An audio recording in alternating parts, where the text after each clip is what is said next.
Bien.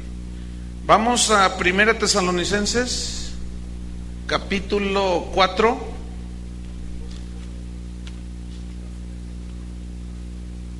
Hoy vamos a compartir el tema número 17. Ya van 17 con el de hoy. Y el título es ¿Seguiremos en el pecado?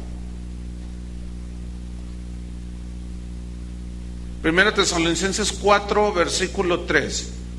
Dice: pues la voluntad de Dios es vuestra santificación. ¿Cuál es la voluntad de Dios? Nuestra santificación. Versículo 7. Pues no nos ha llamado Dios a inmundicia, sino a santificación. ¿A qué nos ha llamado Dios? A santificación. ¿Cuál es su voluntad? Nuestra santificación. Ya vimos cómo el no entender la gracia en su debido equilibrio nos puede llevar al legalismo o al libertinaje, y estamos abundando sobre este último punto. Ya abundamos sobre el legalismo, ahora estamos abundando sobre el libertinaje, y como el título es ¿seguiremos en el pecado? Pues la respuesta es no. ¿Por qué? Porque la voluntad de Dios es nuestra santificación. ¿Qué es santificación? Separación para Dios. ¿Qué es santificación? Separación, alejamiento del pecado. Eso es separados para Dios, santificados. Pero hay aquí un punto que yo quiero resaltar. La santificación no es perfección como algunos han creído. No, la perfección, esa no la vamos a alcanzar hasta que nos muramos o que el Señor venga por nosotros. Pero santificación no significa perfección, hermanos. Hay que entender eso. No significa que nunca nos vamos a equivocar. La santificación no significa que nunca más vamos a cometer un pecado. No. La misma Biblia, ya la palabra de Dios nos anticipa. Si confesamos nuestros pecados, Él es fiel y justo para perdonarnos. Ya nos anticipaba el Espíritu Santo. Estas cosas les escribo para que no pequen. No es su voluntad que pequemos. Mas si alguno hubiere pecado, tenemos un abogado para con el Padre, a Jesucristo. Entonces, la santificación es un proceso que durará toda la vida. La santificación comenzó el día que tú naciste de nuevo. Es decir, fíjate, si el proceso de santificación es de toda la vida, significa que nosotros no vamos a alcanzar la perfección hasta la perfección total, hasta que muramos o el Señor venga en el arrebatamiento y nos ponga cara a cara con Él. Hasta ese día, o sea, el día de tu muerte, que vas y te presentas directamente a la presencia de Dios, ahí ya hay santificación total. ¿Por qué? Porque nada inmundo entra en el reino de Dios o delante de la presencia de Dios. Entonces, hay dos eventos que nos muestra la Biblia hasta cuando nosotros alcanzaremos la perfección total. Repito, cuando sea muerte física o cuando venga el Señor por su pueblo. Se los voy a demostrar en la Biblia. 1 de Juan 3. Esto está antes de Apocalipsis. 1 de Juan capítulo 3, en el versículo número 2. Dice así: amados de Dios, ahora somos hijos de Dios. Fíjate cómo le dice con tal contundencia. Ahora somos hijos de Dios, y aún no se ha manifestado lo que hemos de ser. ¿Ven? Pero sabemos, eso es un conocimiento espiritual. Sabemos que cuando Él, Jesucristo, se manifieste, ya sea en su venida por su pueblo, o nosotros por muerte física estemos en su presencia, seremos ¿qué?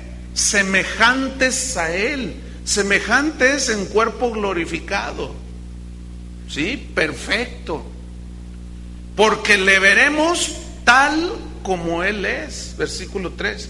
Y todo aquel que tiene esta esperanza en Él se purifica a sí mismo. ¿Por qué? Porque como hay un anhelo de estar en la presencia del Señor, la santificación, o sea, ese anhelo nos lleva a la santificación, y cada día nos vamos purificando. ¿Me expliqué? Según la Escritura. Así como Él es puro, dice. Ahora vamos al Evangelio de Juan, capítulo 6, versículo número 40. Juan 6, 40. Dice, y esta es la voluntad del Padre. ¿Cuál es la voluntad del Padre?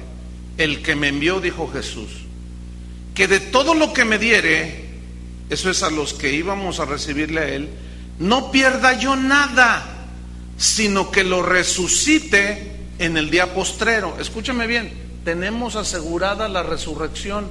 Desde el momento en que somos hijos de Dios, tenemos asegurada la resurrección y como consecuencia la perfección total. Pero mientras estemos aquí en la tierra, no seremos perfectos. ¿Estamos de acuerdo con eso? Ahora vamos a Romanos 8. Todavía para abundar un poco más en esto. Romanos capítulo 8.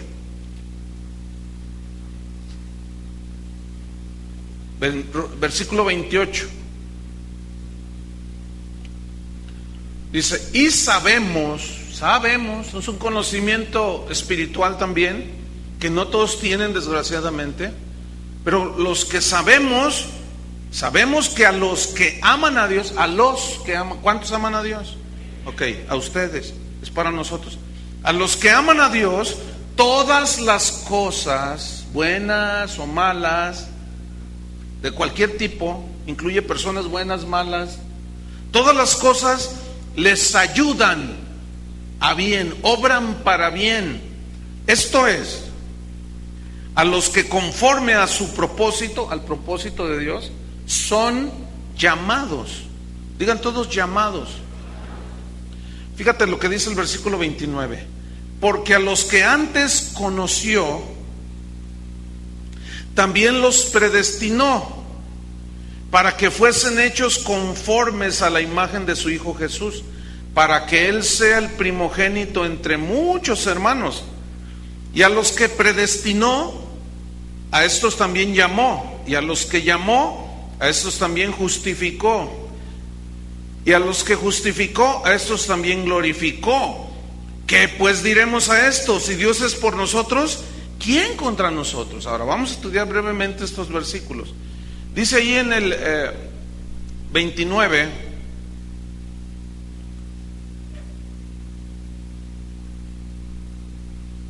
dice que Él nos conoció, a los que conoció. Esto es lo que se entiende o se conoce como la omnisciencia de Dios. Todo lo conoce Él. Dentro de pues de la teología de la omnisciencia de Dios hay una palabra que Pedro usó en 1 de Pedro que dice: fuimos elegidos, escogidos según la presciencia de Dios, que significa en el griego el conocimiento anticipado. Es decir, Dios tiene un conocimiento anticipado de las cosas, porque dice la Biblia que Dios nos escogió en Él antes de la fundación del mundo. ¿Cómo es esto? Por eso es Dios. Es decir, Dios te conoció miles de años antes que tú nacieras. Por eso es Dios. Ahora, no significa que tú existías, No. Ese es un rollo fuera de la Biblia. No. Pero Él ya te conocía aún desde antes que fueres concebido en el vientre de tu madre. Eso es algo extraordinario. Entonces, dice que nos conoció, y a los que conoció, Él conocía que tú un día le ibas a recibir en tu corazón, que tú un día ibas a creer en el sacrificio de Cristo. Y en base a eso dice, nos predestinó. Es decir, trazó un destino. Él ya sabía en su conocimiento anticipado que tú ibas a ser salvo. Y en base a ese conocimiento fue preparando todo y nos predestinó, trazó un destino. Pasan los siglos y luego dice ahí en Romanos, en el 30, a los que predestinó, a estos también, ¿qué hizo? Díganlo, véanlo en el 30. Los llamó. ¿Cómo nos llamó Dios? A través de la predicación del Evangelio. ¿Sí? ¿Cómo creerán sin haber quien les predique? ¿Cómo predicarán si no fueran enviados? Entonces, fuimos llamados a través de la predicación del Evangelio. Él ya sabía que íbamos a creer. Por eso Él predestinó. Y luego, sabiendo Dios que íbamos a responder a su llamado, a los que llamó, a estos, ¿qué dice? Justificó. ¿Qué es justificación? Al creer nosotros en el sacrificio de Jesús, fuimos declarados sin culpa, inocentes. Eso es justificación. Nos declaró limpios, libres de culpa. ¿Por qué? Porque creímos que nuestras culpas las llevó Cristo en la cruz del Calvario. Ahora yo quiero que pongan atención en el siguiente. Dice, a los que justificó, a estos también ¿qué? Glorificó.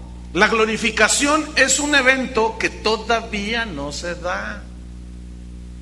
Hasta este punto todos estamos aquí en la justificación, pero la glorificación es un evento futuro, cuando por la muerte física estés en la presencia de Dios, o cuando venga Él. Cuando venga Él por su pueblo, dice que los que estamos vivos seremos arrebatados juntamente con los que resucitaron en Cristo. Los que murieron en Cristo resucitaron, dice Pablo a los tesalonicenses.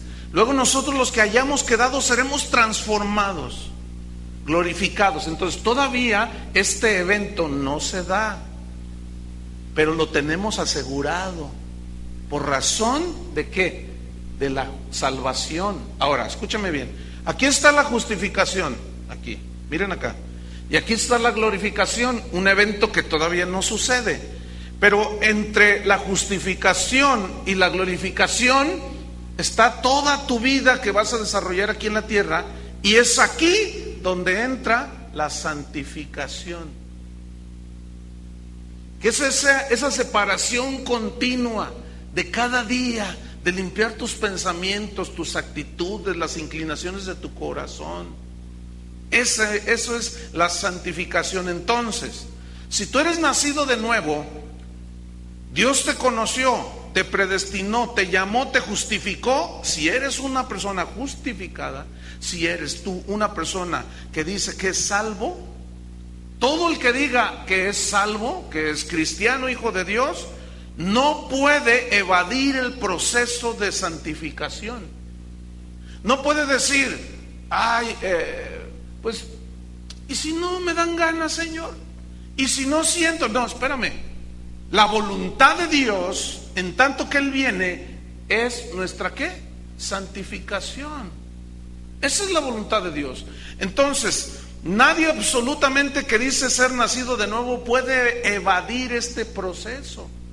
Pablo le dijo a los corintios y a los romanos en los primeros capítulos de ambas epístolas, dice, llamados a ser santos. Por eso Pedro dijo que Dios le está, el Espíritu Santo, y él escribe y dice, sed pues santos como yo soy santo, dice el Señor. ¿Por qué antes de ser hijos de Dios, Dios no nos podía exigir que fuésemos santos? Porque no teníamos la naturaleza de Dios. Por eso Dios no va a exigirle a nadie algo que no puede hacer. Por eso allá en el mundo tienen que hacer ciertos milagritos para hacerlos santos, hágame favor. Nada que ver con el concepto bíblico de santificación. Entonces tú y yo ahora podemos ser santos, pero no el Juan Diego que está ahí, no.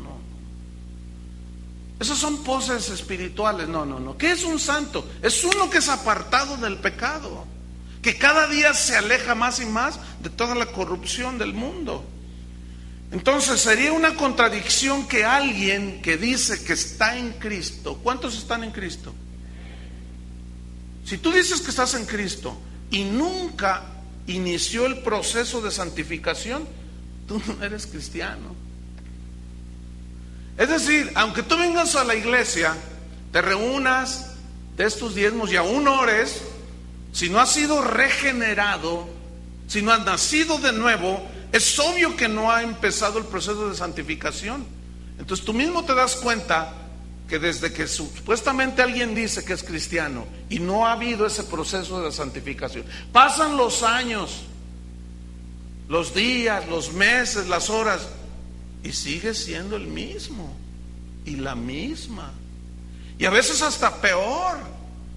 Pero algunas personas dicen, pero yo voy a la iglesia. El venir a una iglesia no hace a nadie cristiano.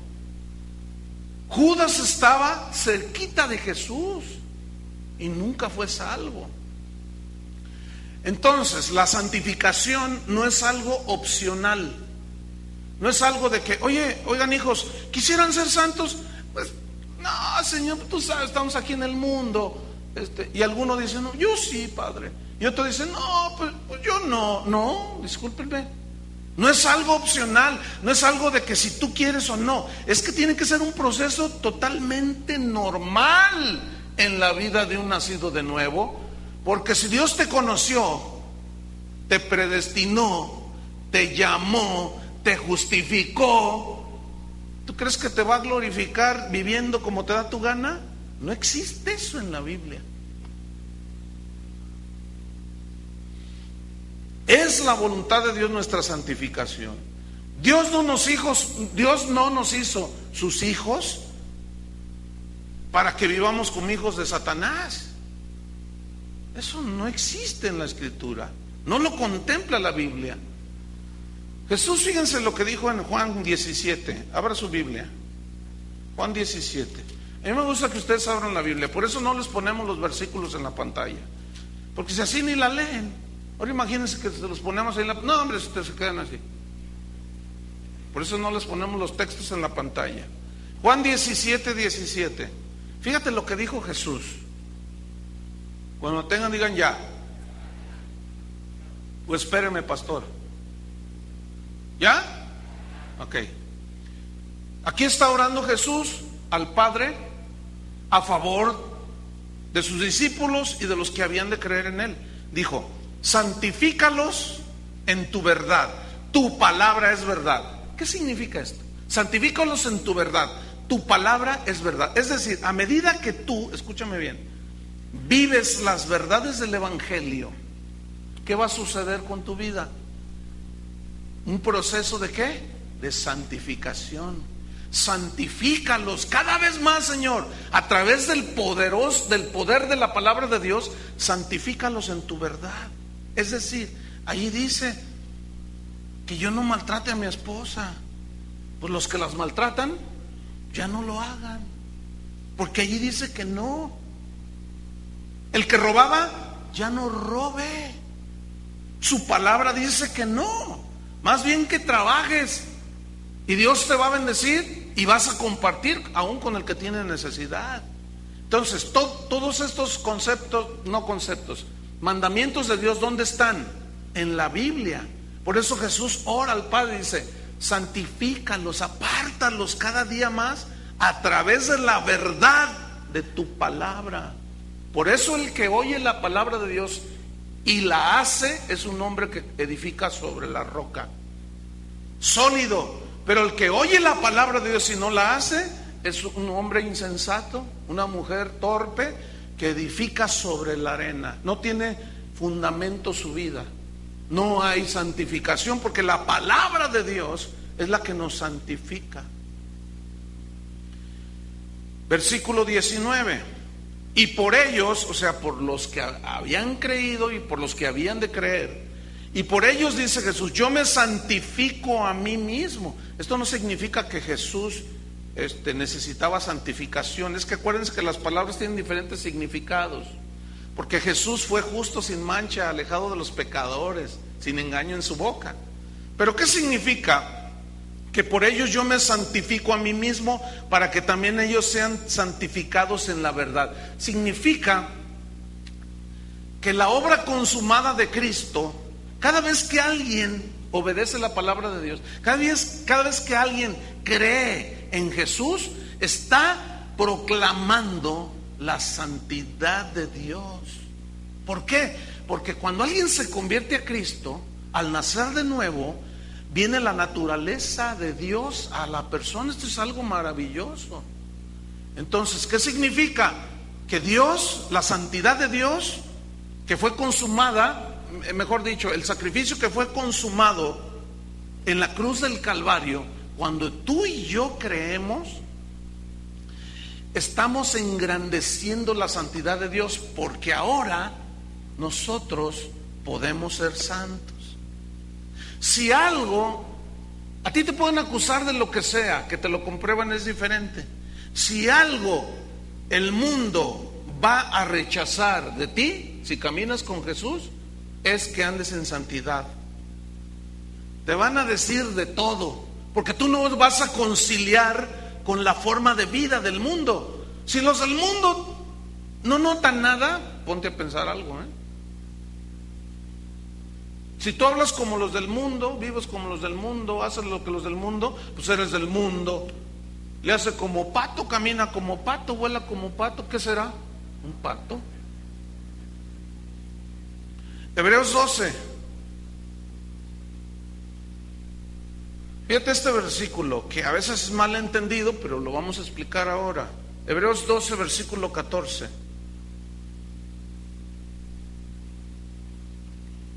Si este versículo leemos fuera del contexto general de que la salvación es por gracia, por medio de la fe, si lo apartamos de esa doctrina que es bíblica 100%, sugiere que debemos hacer cosas buenas para poder ver a Dios. Vamos a leerlo. Hebreos, ¿qué dije? 12:14. Seguid la paz con todos y la santidad, sin la cual nadie verá al Señor. Entonces, lo que dije hace un rato, si lo separamos de la enseñanza general de la Biblia, de que la justificación es por gracia, por medio de la fe, entonces algunos dicen, mira, santificación, sin santidad nadie verá al Señor. Y asumimos que dice allí que sin santidad nadie va a poder ver un día cara a cara al Señor. Eso no significa ver aquí el verbo ver en este texto. Aquí significa que no podrás ver aquí en la tierra que Dios obra a tu favor. ¿Se acuerdan de Mateo 5:8 cuando Jesús dijo, bienaventurados los limpios de corazón, porque ellos ¿qué? Verán a Dios? Y ese verbo ver significa que verán a Dios obrar a su favor aquí en la tierra. ¿Por qué? El mismo contexto, el siguiente versículo te da la respuesta a lo que yo te estoy diciendo y te lo aclara. Fíjate el versículo 15, porque está seguido, Mira, dice, seguid la paz con toda la santidad, sin la cual nadie verá al Señor. Mirad bien, fíjense bien, pongan atención. No sea que alguno deje de alcanzar la gracia de Dios, que brotando alguna raíz de amargura os estorbe y por ella muchos sean contaminados. Escuchen, no sea que alguno deje de alcanzar, ¿qué? La gracia de Dios. ¿Qué es la gracia de Dios? Es el favor de Dios hacia su pueblo. Es el regalo inmerecido que Él nos da. Pero escuchen, la gracia tiene múltiples manifestaciones. Por ejemplo, la gracia salvadora, que la obtenemos cuando nosotros creemos, y por gracia somos salvos por medio de la fe. Pero hay una gracia sustentadora, hay una gracia que nos da revelación. Escuchen bien, el pecado nos hace perder la comunión con Dios. No sea que brotando alguna raíz de amargura os estorbe. ¿Se acuerdan que Pedro dice a los maridos, vivid con vuestra esposa sabiamente, dando honor a la mujer como vaso más frágil? Ellas son coherederas de la gracia. Trátenlas bien, dice, para que vuestras oraciones no tengan, ¿qué? Estorbo. Entonces, cuando hay pecado en un cristiano, un pecado no confesado, ¿qué sucede? Se corta la comunión con Dios. La salvación ese es intocable. Vamos a ver, bueno, ya hemos abundado muchísimo en esto, pero durante meses. Entonces, fíjate cómo dice: seguid la paz y la santidad, sin la cual nadie verá al Señor. Que significa que no van a poder ver que Dios obra a tu favor, porque dejaste de alcanzar el favor de Dios, porque dejaste que el pecado embargara tu corazón. Y Dios jamás conciliará con el pecado, jamás. Entonces, fíjate, estamos llegando a un punto muy importante. El cristiano nacido de nuevo, al pecar, no pierde su salvación, pero sí pierde la comunión con Dios. Esto es diferente. Y como consecuencia, el favor de Dios, su gracia que nos sustenta, que nos consuela. Y es cuando el cristiano que mantiene su pecado sin confesar, tipo Jonás, tipo David, que eran hombres de Dios, pero allí estaba el pecado y andaban todos intranquilos, les salían mal las cosas, cometieron un montón de errores. ¿Por qué? Porque si oraban, estorbaba el pecado. Por eso se nos llama a ser santos, por eso se nos llama a santificarnos. Y si en ese proceso de justificación y glorificación, nosotros en ese proceso que hay de santificación, nos tropezamos y caemos, tenemos un abogado para con el Padre, a Jesucristo. Él es fiel y justo, dice, para limpiarnos, perdonarnos y limpiarnos de toda maldad. Entonces, fíjate, tenemos todo asegurado, pero esto, si no es bien entendido, lleva a algunos a libertinaje. Que no, eso lo estoy atacando, pero sí con todo, y hoy no va a ser la excepción, porque algunos lo entienden mal, y les vamos a seguir aclarando. Ya serían tres enseñanzas con esta sobre el libertinaje. Entonces, la pregunta es: ¿qué sucede con un cristiano que peca y no se arrepiente? Pregunta: ¿Dios nos deja sin disciplina? Respuesta: ¿cuál es la respuesta? Pues no, porque Dios al que ama disciplina. Si no te disciplina es porque no eres hijo de Dios. ¿Qué padre es aquel al que su hijo no disciplina? Y si se les deja sin disciplina, Hebreos 12 también, entonces sois bastardos y no hijos, no eres mi hijo. Y Dios no es abuelo, Dios es padre. Él es el que engendra. Vamos a ver una historia en Hechos capítulo 5 que nos debe poner a pensar y a temblar. Porque la pregunta es esta: ¿qué con un cristiano que peca y no se arrepiente, sabiendo que lo que tiene allí no es agradable a Dios? ¿Pierde su salvación? No, efectivamente, claro que no. Pero ¿qué sucede con un cristiano que peca? ¿Se queda así nada más? No, vamos a ver. ¿Ya lo tienen? En Hechos capítulo 5. Déjenme darle una breve semblanza del contexto. En el capítulo 4, el versículo 32 al 37, hay un mover del Espíritu Santo tremendo. La gente empezaba a convertirse, señales, milagros, todo tenían en común, dice. Y comenzó un mover del Espíritu Santo muy singular, que yo no he visto que se repita, pero Dios no tiene que volverlo a repetir. Era algo que distinguió a la iglesia del libro de los Hechos. ¿Qué sucedió? Que la gente estaba tan llena de Dios que cuando veía necesidad en los mismos cristianos, el Espíritu Santo ponía en el corazón de los que Dios había bendecido, que eran ricos, que tenían posesiones, y si alguien tenía 5 casas, vendía 2 casas y llevaba el producto del dinero a los pies de los apóstoles y les decían: aquí está este dinero para que se les reparta a las viudas, que hay algunas que estamos viendo. Entonces eso miraban los demás y decían: pues a mí Dios me ha bendecido mucho, voy a compartir con el que tiene necesidad. Tengo 10 terrenos, 10 hectáreas, voy a vender 1 hectárea. Iban, la vendían, aquí está. Dios me dijo, y aquí está de todo corazón, para el Señor y para las necesidades de la gente. Y estaba en un movimiento maravilloso del Espíritu Santo. Y llegamos al capítulo 5, que está la historia que yo quiero comentarles ahora, que nos debe poner a pensar y a temblar. Porque la pregunta era, ¿qué con un cristiano que peca y no se arrepiente? ¿Dios lo dejará así? Bueno, vamos a leer. Dice versículo 1, pero cierto hombre llamado Ananías, quiero detenerme aquí. Busqué lo que significaba el nombre Ananías.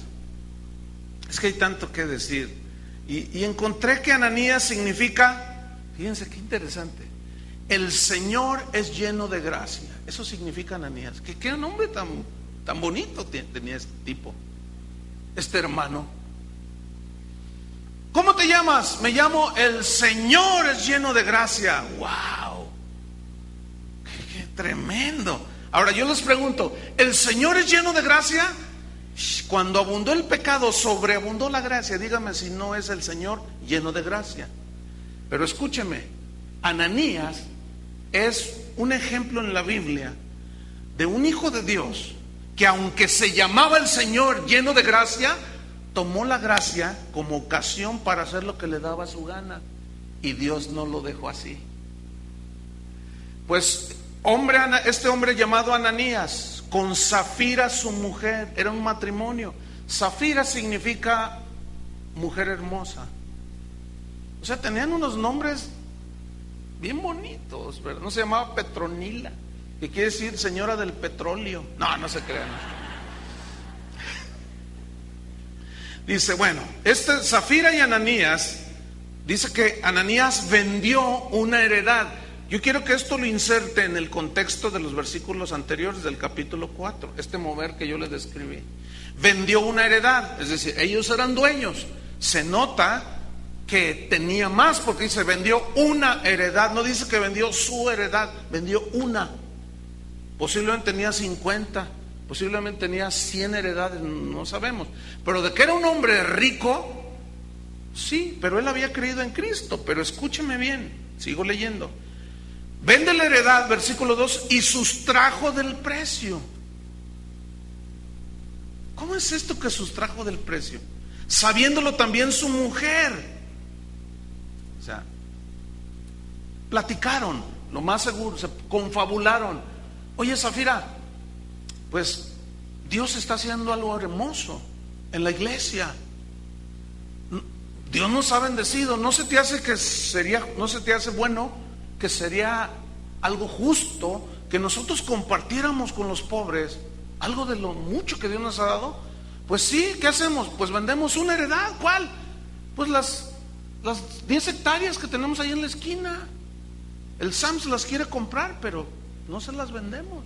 Vamos a venderla a otra persona, y que nos den una buena dinero, y vamos a traerlo a los pies de los apóstoles, y venden la heredad. No dice el precio, pero dice que sustrajeron del precio. Y una heredad, por más barata que sea, es una buena cantidad. Vamos a ponerle $1,000,000. Les pagan el $1,000,000 y de pronto lo miran ahí y dicen, oye, Zafira, sí, Ananías, oye, es mucha lana, ¿no? Mucho dinero. Mira, ¿qué te parece si damos $500,000 nada más y nos quedamos con 500? Que al cabo, pues, ¿quién se da cuenta? Y se confabulan, y Zafira le dice, estoy de acuerdo. Ok, vamos a hacer eso. Dice el versículo 2, y trayendo solo una parte, ¿qué era lo que Dios estaba hablando en ese momento? Que dieran todo. La puso a los pies de los apóstoles, dice. Versículo 3. Y dijo Pedro, cuando lo mira así, ¿no? Le dijo Pedro, Ananías, el Señor es lleno de gracia, ¿verdad? Sí, no, su gracia. Cuando el pecado abunda, sobreabunda la gracia, Pedro. Ananías, fíjate la pregunta que le hace. ¿Por qué? ¿Por qué? ¿Por qué llenó Satanás tu corazón para que mintieses al Espíritu Santo? Yo quiero que note una cosa, que no le está echando la culpa a Satanás. Como, hermanos, por el amor de Dios. Todo mundo, oye, porque es que Satanás, no. ¿Por qué permitiste tú que Satanás llenara tu corazón? Llegan tarde, Satanás se atravesó al microbús y ya no llegué. Satanás, levántate temprano. ¿Cuál Satanás? Y todo el mundo le echa la culpa a Satanás.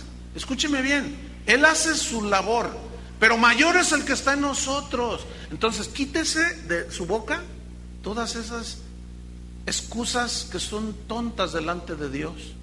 Y Pedro no dice, ay, Ananías, Satanás te puso un 4, ¿verdad? Sí, fíjate. No, le dice, Ananías, ¿por qué? Satanás, o sea, ¿por qué permitiste que Satanás llenara tu corazón? ¿Por qué? Y mintieses al Espíritu Santo y sustrajeses del precio de la heredad. Aquí la pregunta es, ¿quién le dijo a Pedro que se habían quedado con una parte? El Espíritu Santo mismo, a través de los dones. Escúchame bien, cuando Dios te diga que des algo y te dice que, no le bajes, no le pellizques, hablando de este principio del dar. Entonces dice versículo 4, Pedro le dice, reteniéndola, o sea, era tuya, ¿no? ¿Cuál era la necesidad? ¿Qué es lo que Zafira y Ananías posiblemente estaban buscando al llevar 500,000 pesos y decir, aquí están, a los pies de los apóstoles? Tal vez eran de esos que les gusta que los demás digan, ay, mira, como los fariseos, ¿no? Como que había cierta hambre escondida ahí de reconocimiento de parte de los demás. Como los de TV Azteca y todos esos, ¿verdad? Que fundación, bola de payasos. Lo que les gusta es que los vean. Y salen con el chequezote, así un papelote así grandote de 3 metros, ¿verdad? 13 millones para los niños pobres del Cerro del Cuate. Salen ahí. Fundación hasta, no, eso es pura basura.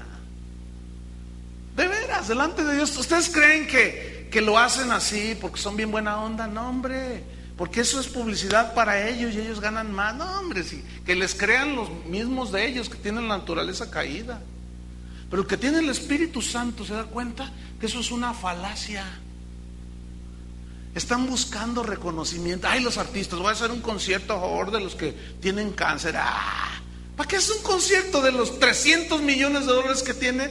Dale sin que nadie se dé cuenta. A ver, no, pues ¿quién lo va a hacer? Nadie. Posiblemente Ananías era de estos, de los que buscaban reconocimiento. Y le dice Pedro, reteniéndola, que no era tuya, ¿no se te quedaba a ti? Le pregunta. Y vendida, ¿no estaba en tu poder? ¿Por qué pusiste esto en tu corazón? ¿Ven? ¿Por qué pusiste esto en tu corazón? No has mentido a los hombres, sino a Dios. Ahora escuchen, versículo 5. Al oír Ananías estas palabras, y aquí es donde hay que ponerse a pensar y a temblar. Al oír Ananías estas palabras, cayó y expiró. Para el que no sabe qué es expirar, se murió. ¿Qué le pasó? Ay, pastor, no, se me hace que a Dios se le pasó la mano. ¿Tú crees que se le pasó la mano? ¿Tú crees que Dios está jugando? ¿Tú crees que Dios te rescató para que sigas en el basurero? ¿En el mugrero? Hay que ponerse a pensar, Hay algunos de ustedes que están jugando y han puesto muchas cosas en su corazón y han permitido que Satanás llene su corazón de basura. Cuidado. En este caso fue un juicio inmediato.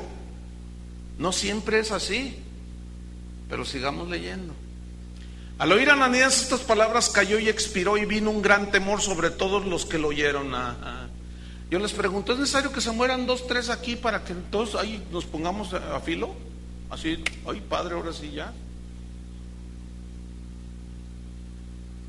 Y entró temor a la iglesia. Pues cómo no, dijeron, no hombre, el Señor está en serio, El Señor no está jugando. Todo lo que le costó en la cruz del Calvario, para nosotros seguir en el mugrero, no. Dios sigue castigando el pecado con la muerte eterna al que no recibe a Jesús, y con disciplina y azotes, y a veces con muerte física a los que son sus hijos, y se los lleva antes de tiempo.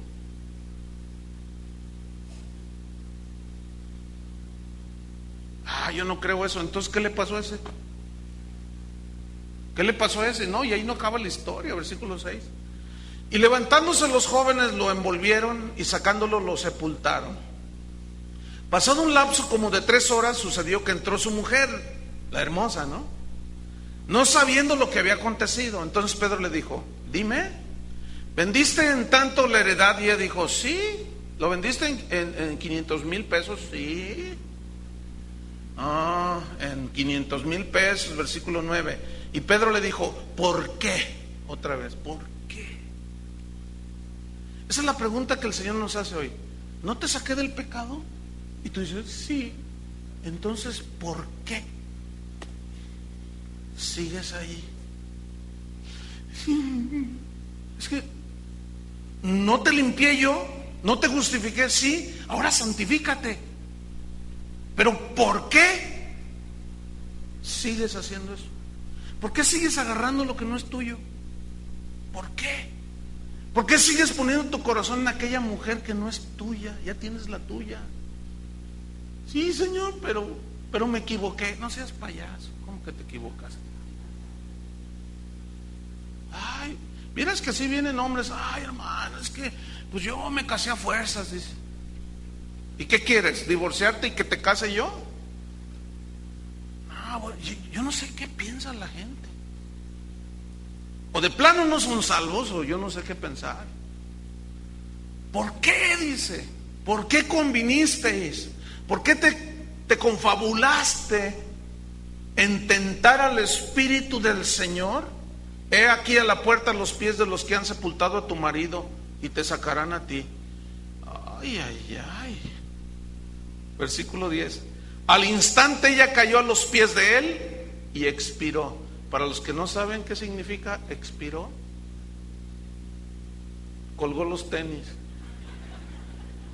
entregó el equipo, se murió, estiró la pata. Eso es expiró. Se murió físicamente. Se cayó. A su esposo lo habían enterrado 3 horas antes. Híjole, qué tremendo. Versículo 11. Y vino gran temor sobre toda la iglesia y sobre todos los que oyeron estas cosas. Escuche esto.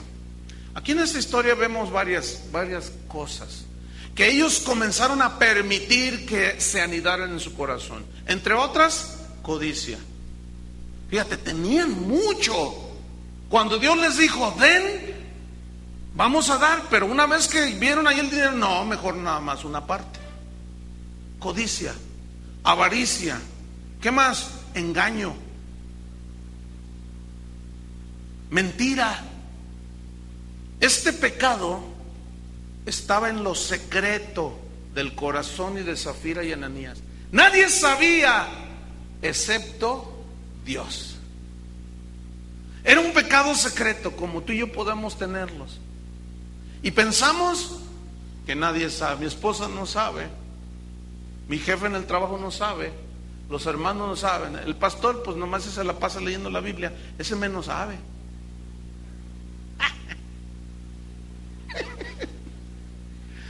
Si supieran, hermanos, que en muchas ocasiones el Espíritu Santo opera, no solo en mí, sino en sus hijos, y nos revela lo que hay en la vida de uno. Si yo les contara, hermanos, olvídense, es mucho para decir.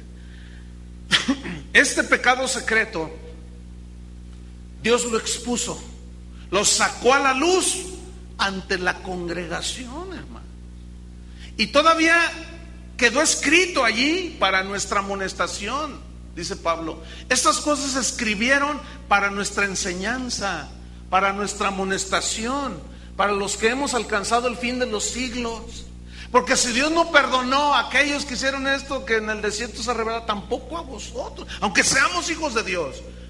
Si no le creemos, si dudamos, si le desobedecemos, si le mentimos, hermanos, eso es pecado. Se corta la comunión con Dios. Y Dios castiga, sigue castigando al pecado. Repito, al incrédulo, al que no ha creído en Jesús, con la condenación eterna, pero a sus hijos con disciplina. Vean la vida de David cuando cometió adulterio. No lo dejó así. Él ciertamente fue justificado, Dios lo perdonó, pero las consecuencias de su pecado allí se ven después de los últimos capítulos de su vida. Es muy serio, hermanos.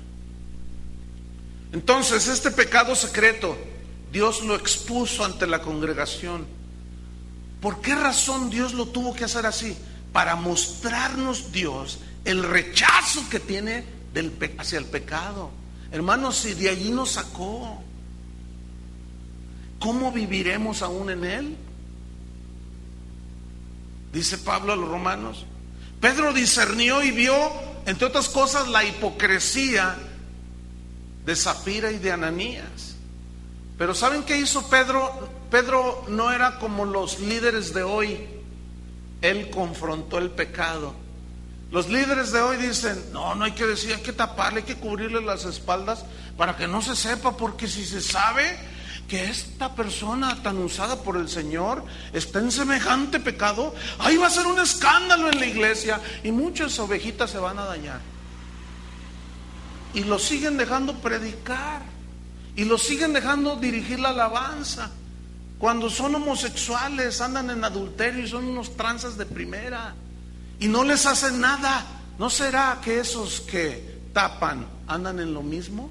Yo siempre me he preguntado eso. Son como los políticos, ¿no?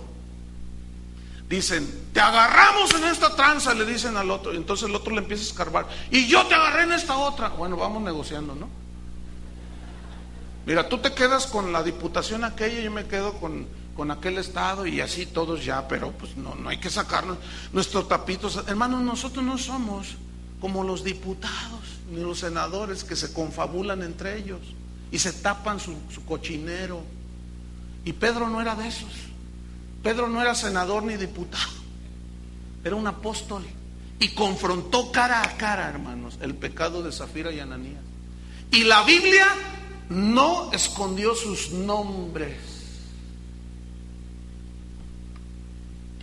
¿Cómo se llamaban? Zafira y Ananías. Miren, cuando lleguemos allá al cielo, bueno, vamos a estar glorificados, obviamente. No va a haber eso de que lo van a ver y van a decir, porque si no también eso te va a pasar con el rey David. Aguas, ahí viene el que adulteró, no le hables, no. Escapa ante nosotros esto de la glorificación, porque no va a haber ya esa conciencia de maldad. Algún día les enseñaré sobre eso, ¿sí? Entonces, la pregunta fue, ¿por qué llenó Satanás tu corazón? ¿Por qué pusiste esto en tu corazón? ¿Por qué mentiste al Espíritu Santo? Y Pedro le responde, no has mentido a los hombres, sino a Dios. ¿Sino a quién? Pregunta, ¿podemos engañar a Dios? Otra vez, ¿podemos engañar a Dios? Entonces, ¿por qué seguimos con cosas escondidas? Yo aquel hermano que está allá, ese no le hablo.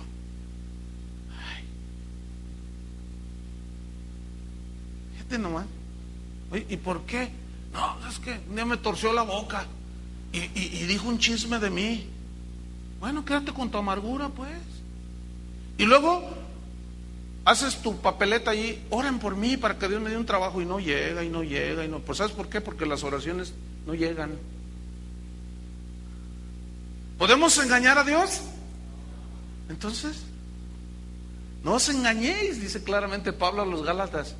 Dios no puede ser burlado. todo lo que el hombre sembrare, eso también cosechará. Y Jesús lo dijo en otras palabras: no hay nada oculto que no haya de salir a la luz. Es mejor sacarlo, hermano, antes que el Señor te balconee. Es mejor sacarlo.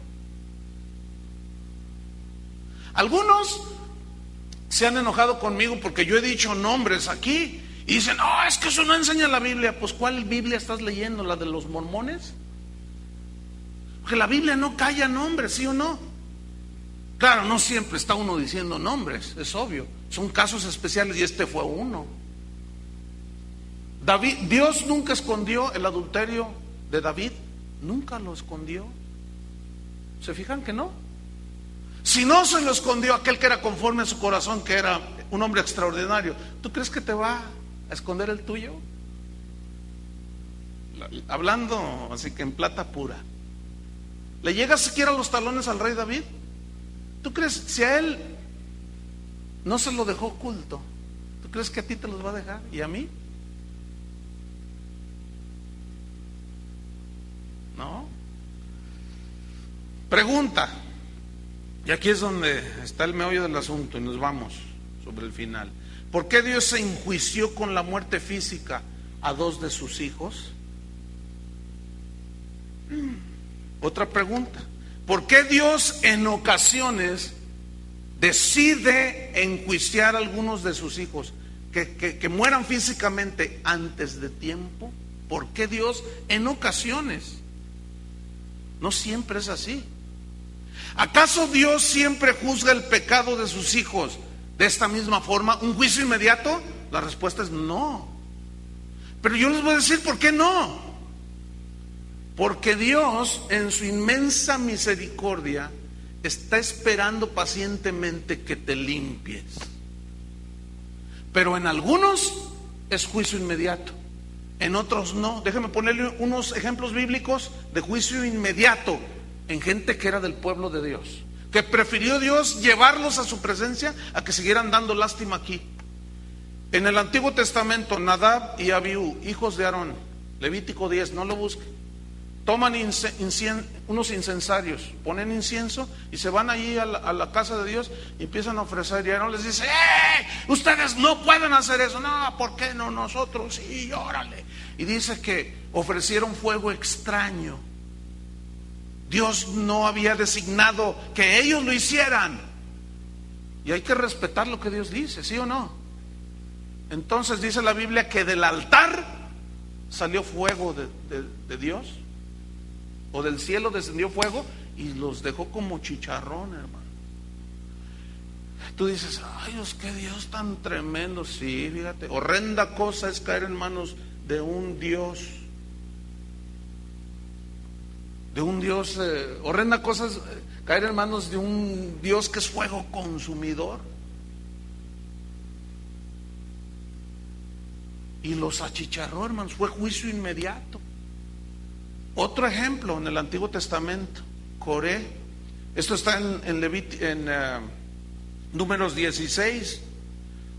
Coré se juntó con 250 de los principales de Israel y les dijo: ¿saben qué? Ya me hartó Moisés. A ustedes, también a nosotros. Pues vamos a decirle que ya basta de él, que nosotros tenemos el Espíritu Santo y nosotros también profetizamos y nosotros también que no sé qué. Y van con Moisés: Moisés, ya nos hartaste, ¿cómo la ves? Y Moisés dice: yo no me puse, Dios me puso, ¿qué quieren que haga? Pues ya no queremos nada contigo, nosotros también, Dios habla a través de nosotros. Y Dios le habla a Moisés y le dice: Moisés, hazte un lado. ¿Qué vas a hacer? Quítate, hazte un lado. Moisés: no, espérate, Señor, ¿qué vas a hacer? Que te hagas a un lado, le dice. Señor, pero Moisés sabía que se los iba a surtir. Y le dice: Señor, ¿por qué la gente dirá? Para eso los sacó de Egipto, para consumirlos. Dice: hazte a un lado, Moisés, le dice Dios. Pero es el que hagas eso, ¿o qué? Y Moisés dice: agarra a toda su familia, no, vénganse, y se los lleva. Se abre la tierra, hermanos, y se los traga a todos. Juicio inmediato ahí. Tú dirás, ay, qué drástico Dios. Por el pecado, entiéndanlo, hermanos. Dios no consiente el pecado, y el pecado de rebelión. Fíjense cómo Satanás allá en el cielo: quiero ser igual a Dios, largo de aquí. No consiente Dios. Josué capítulo 7, no lo busquen. Acán, Dios le dice: tomen Jericó, y entran con victoriosos y toman Jericó. Pero Dios le había dicho a Josué que nadie tome nada de los habitantes de Jericó, porque es de lo peor que hay. Si ellos tocan cualquier cosa, se van a contaminar. Lo cual habla de que Dios quería enseñarles que deberían ser apartados de toda la suciedad del mundo. Y vencen a los de Jericó y entran. Y un hombre llamado Acán, que era un jefecillo por ahí en el ejército, dice que vio en el suelo, ahí entre los despojos, un montón de lingotes de plata y unos mantos babilónicos. Hubo voz y dijo: ay, pues esto está aquí nomás. Entonces lo agarra y se lo lleva a su tienda y hace un hoyo y lo tapa allí con una alfombra voladora, ¿no? De esas. Y dice: no, pues que al cabo, ¿quién se va a dar cuenta? Y ya se va y hace filas y todo. ¿Y ahora qué sigue, Josué? Y le dicen: hay una ciudad pequeñita que está aquí atrásito. Y dice Josué: no, pues esa, con 3,000 hombres los derrotamos. Y se van 3,000 hombres. Y al rato llegan todos heridos y bien poquitos, los habían masacrado. Josué, llegan llorando. ¿Qué pasó? Les dice. ¿Qué tienen? Y dice: nos derrotaron, nos corretearon, nada más nos salvamos poquitos. Entonces Josué va con Dios y le dice: Señor, ¿por qué? Le dice: no me hables, hay pecado en el campamento. Yo les dije que no agarraran nada, y uno de los tuyos escondió el anatema debajo de su tienda. Y Josué dice: ah, sí. Y va y les pasa lista. Como eran los jefes: a ver, pasa tú, declárame y dime, alabado sea Jehová. Y todos: alabado sea Jehová. ¿Y qué tienes? No, pues nada, no, no es. Y así a todos. Llega Acán: a ver, alabado sea el Señor por lo siempre. O sea, se sabía el lenguaje de la iglesia, ¿no? Y lo mismo que le sucedió a Pedro le sucede a Josué. Y le dice: ¿por qué agarraste lo que Dios dijo que no agarraras? Yo no agarré nada. ¿Cómo no? Está abajo de tu tienda. Dice: por tu culpa fuimos derrotados. ¿Qué culpa tenían todos esos? Escúchenme bien, los que somos padres de familia. Si nosotros como varones no caminamos bien con Dios, vas a arrastrar a tu esposa y a tus hijos. ¿Oyeron eso? ¿Todo por qué? ¿Por qué la ley ceremonial en el Antiguo Testamento es: no toques esto, no toques esto porque te contaminas? Para enseñarlos a distinguir entre lo santo y lo profano, entre lo limpio y lo sucio.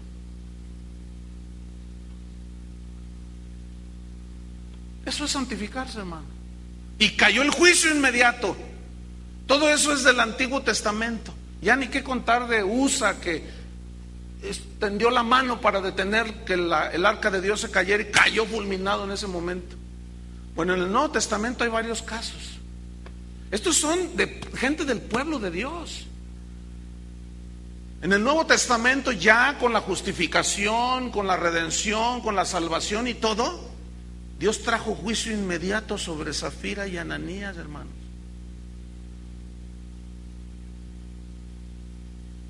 ¿Por qué Dios entonces no hace el juicio inmediato como un común denominador? Porque Dios es un Dios de misericordia, hermanos.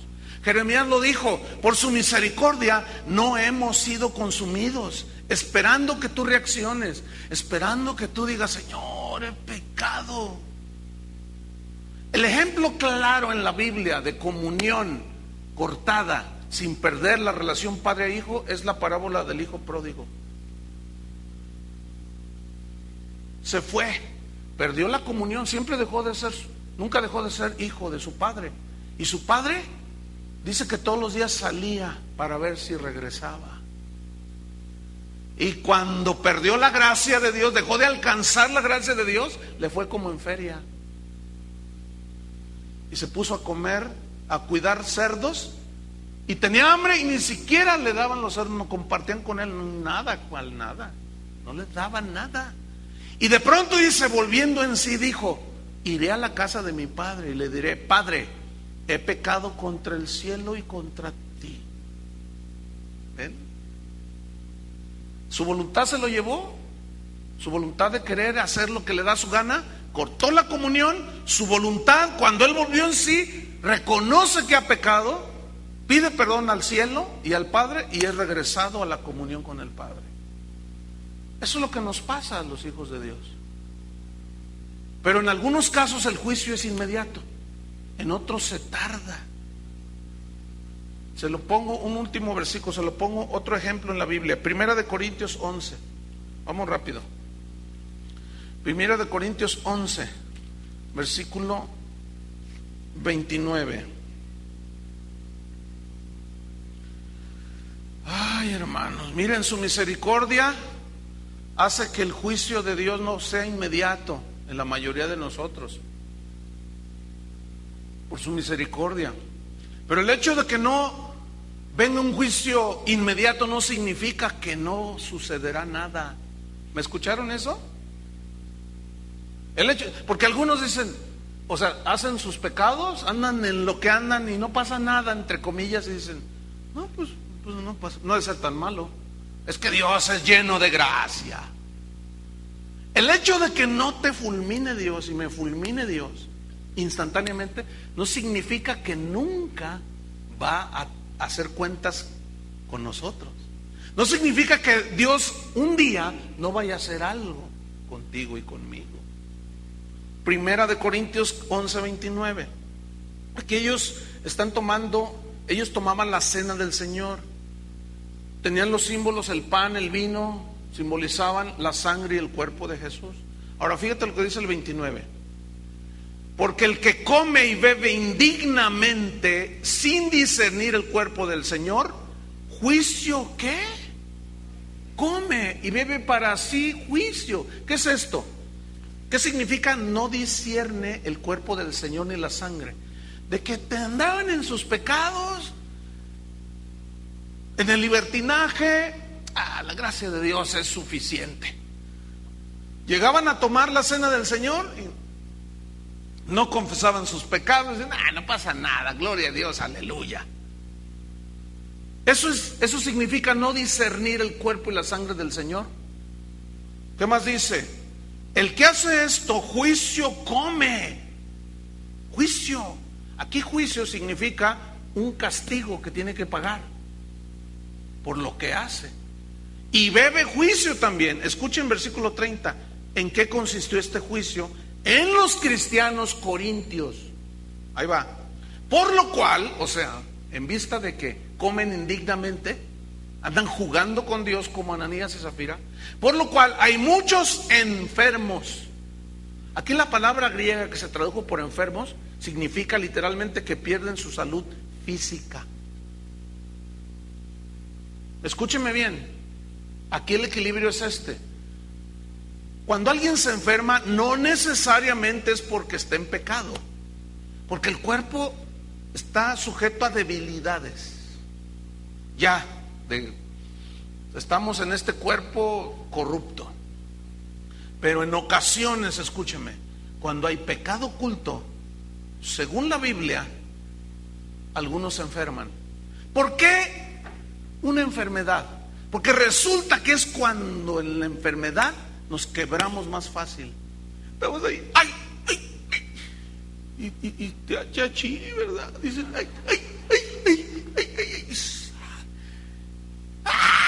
empiezas a gritar. Y llega tu esposa, ¿qué tienes? Y entonces comienzas, Señor, perdóname. Ahora sí, sáname de esta, sácame de esta. Y ahora sí te sirvo, ya dejo aquello. Ya dejo a la secretaria que le ando coqueteando. Ya dejo de... Ya, ¿a poco no? ¿No es así? Miren, a los más fáciles de ganar para Cristo son a los enfermos.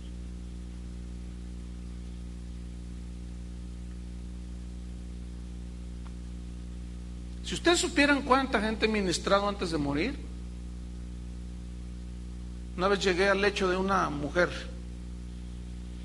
Me dice, pastor, qué bueno que vino. Dice, yo ya me quiero morir y no puedo morirme. Le dije, ¿por qué? Y dice, es que el hombre que está allá afuera, el marido, lo odio. Y yo le dije, ¿por qué lo odias? Porque me trató así. Mira, estaba tan amargada la mujer, horrible. Estaba así, mira, ahí, en el lecho de muerte. Eso sí, en un hospital bien lujoso de aquí de Guadalajara. Pero morirse da igual que en el San Juan de Dios, que en ese. Estaba allí la señora.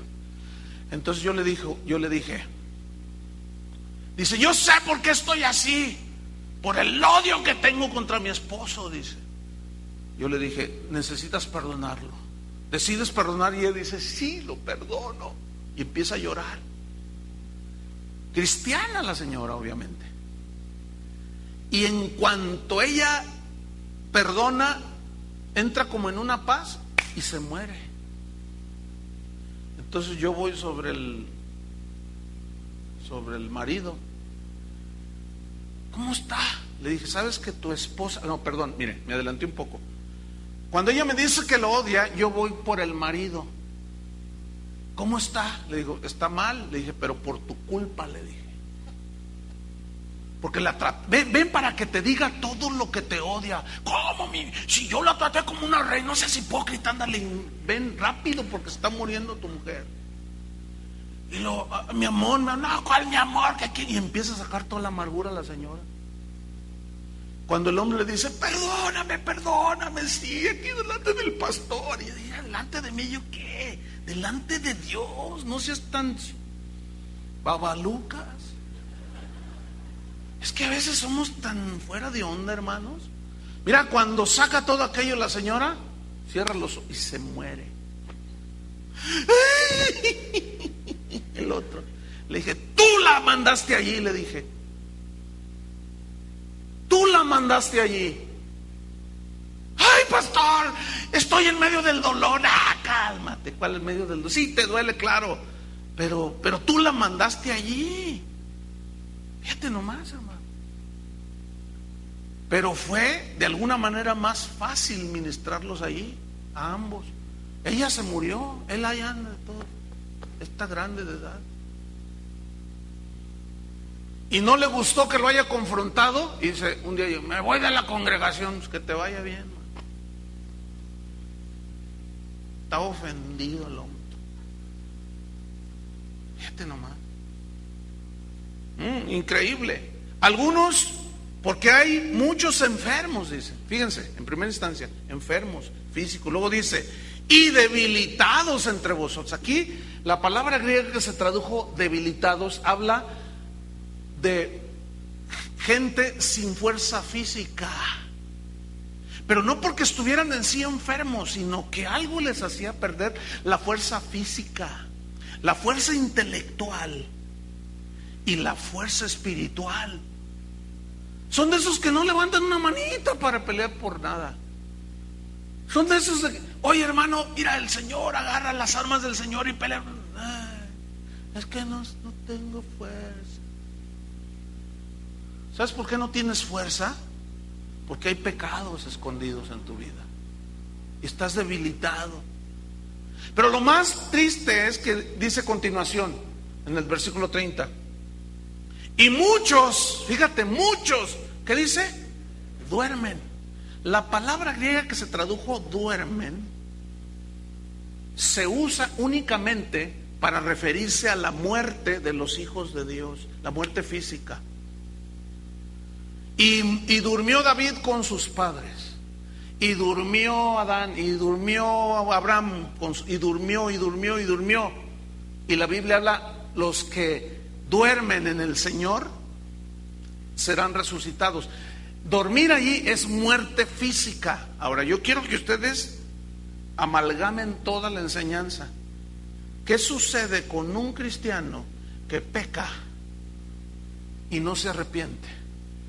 Puede venir juicio, puede venir enfermedad, debilitamiento o muerte física.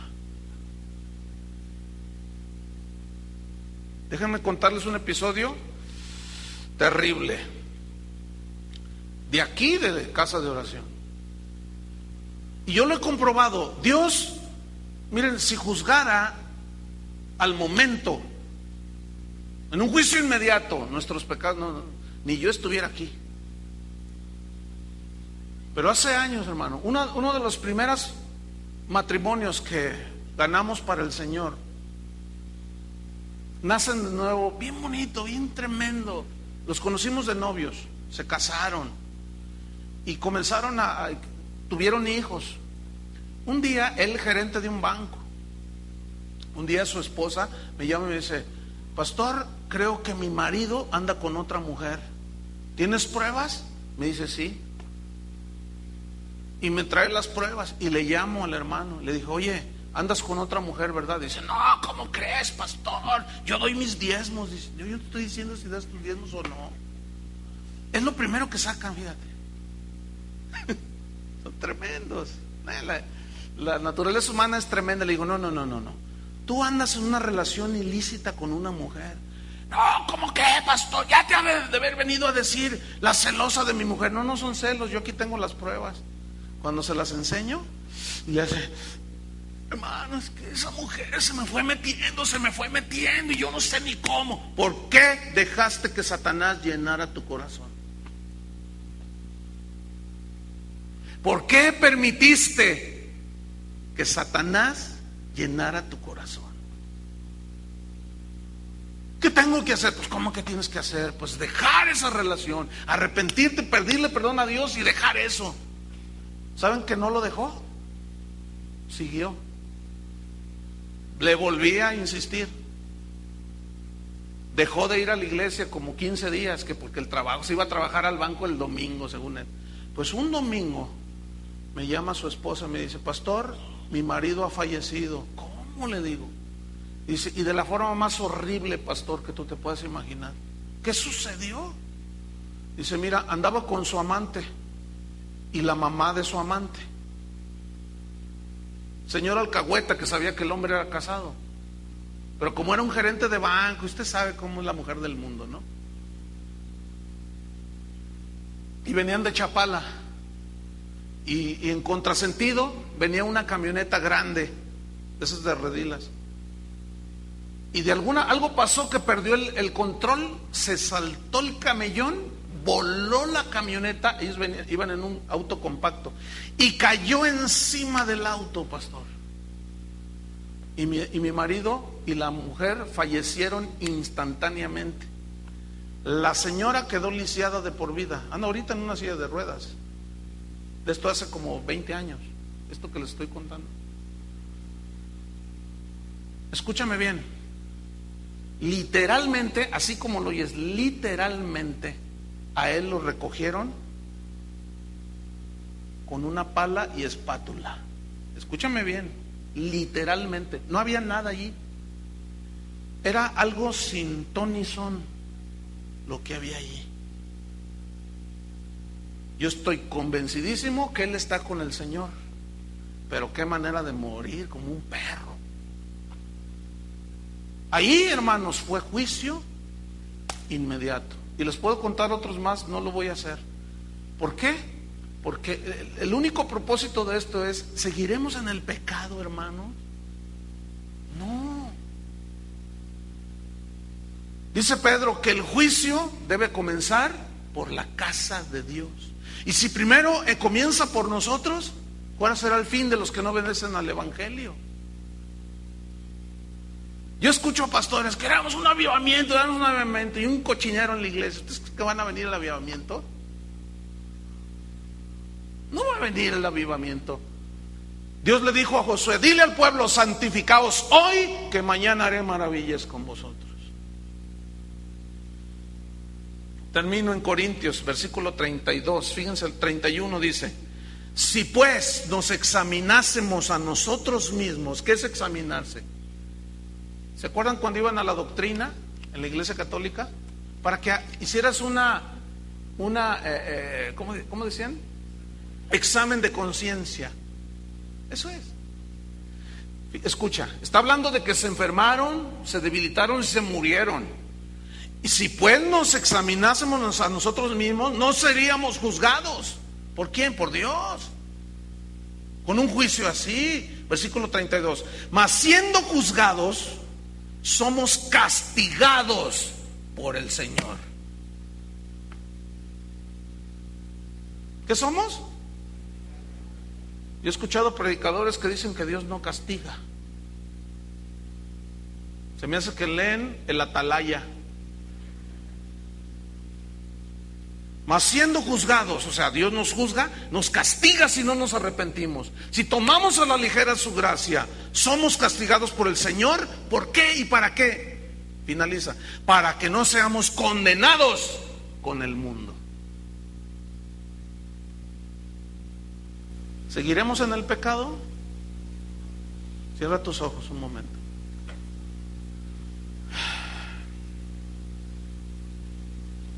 No podemos tomar la gracia de Dios como ocasión al libertinaje, hermanos. No. Mira, yo puedo hacer un llamamiento y aquí se llena de personas, pero no lo voy a hacer. Si ustedes notan, casi nunca hago yo un llamamiento. ¿Por qué? Porque algunos nada más se emocionan, o se asustan, o se conmueven por el mensaje, pero en realidad no son sinceros, salen y siguen igual. Si ustedes supieran, varones, cuántas de sus esposas vienen y dicen: pastor, dígale algo a mi marido. ¿Qué quieres que le diga? Yo les digo: pues es que mire, cuando venimos, viene maldiciendo, le echa pleito a todo mundo, me maltrata, y nomás entra aquí y se transforma y levanta sus manitas. Y yo siempre estoy orando: Señor, tócalo de a veras, tócalo de a veras. Y nomás salimos de aquí y es el mismo demonio, pastor. Es el mismo, dice. Y le digo: no, yo no le voy a decir nada, ese no es trabajo mío. Trabajo mío es proclamar el Evangelio, predicarles la palabra de Dios, y el Espíritu Santo, ese es trabajo de Él. Pero ¿podrás engañar al Espíritu Santo? ¿Podrás mentirle a Dios? Imposible, hermanos. Padre, en el nombre de Jesús, te damos gracias. Tú conoces, Señor, el corazón y la vida de cada uno de nosotros. Si hay engaño, si hay mentira, fraude, perversión, tú conoces, Señor. Tú nos rescataste de nuestra vana manera de vivir y no vas a consentir que sigamos en ella. Señor, aquel que es tu hijo y persiste en el pecado, obra como tú quieras, Señor. Si es juicio inmediato, está bien. Si tu misericordia te hace ser paciente, está bien. Porque el propósito de esto es que arreglemos nuestras vidas delante de ti, Señor. Yo te pido, Señor, que nos guardes sin mancha del mundo. Que nos reveles cada día que pasa la belleza de tu santidad, Señor. Que entendamos que cada que queramos acercarnos al Dios Santo, lo tenemos que hacer con manos limpias, lo tenemos que hacer en santidad. No podemos jugar, porque Dios no consiente. Tal vez algunos de ustedes han estado orando por algo y rebota en el techo su oración. Examínese y sea honesto con Dios. Y nada más te digo, acuérdate de Zafira y Ananías, de Acán, del mismo David, para que temamos, sí, y caminemos en esta tierra como extranjeros y peregrinos, como Moisés que se sostuvo como viendo al invisible, como Moisés, que prefirió ser vituperado con el pueblo de Dios que gozar de los deleites temporales del pecado. Señor, somos tu pueblo, somos tus hijos, pero aún a pesar de eso no consentirás el pecado en nuestras vidas. En el nombre de Jesucristo te damos las gracias. Limpia, Señor, con tu sangre nuestras maldades, Señor. Ten misericordia, Señor, de nuestras rebeliones, porque por tu misericordia no hemos sido consumidos, pero no queremos tentar a Dios como lo hizo Zafira y Ananías. En el nombre de Jesús te damos las gracias, Señor. Amén. Amén. Que Dios les bendiga.